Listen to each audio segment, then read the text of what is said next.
Wanaume wanadhani ni werevu sana.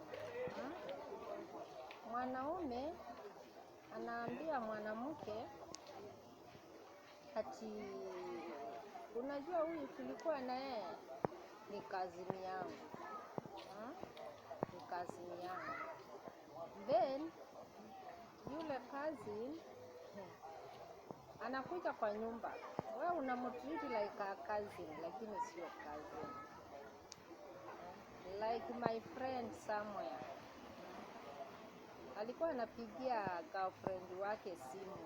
Sasa anapatia bibi yake simu amsalimie. Halafu unajua alikuwa anamwambia nini? Ongea na my cousin. So mimi nilimuuliza, kwani huyo msichana ni mjinga? Unaitwa cousin na mnaongea Kiswahili. The man was a Luhya, the cousin was a Kamba.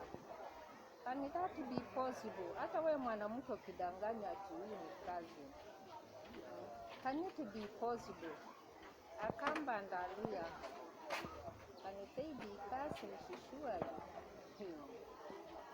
Wanaume style tunawaelewa sana.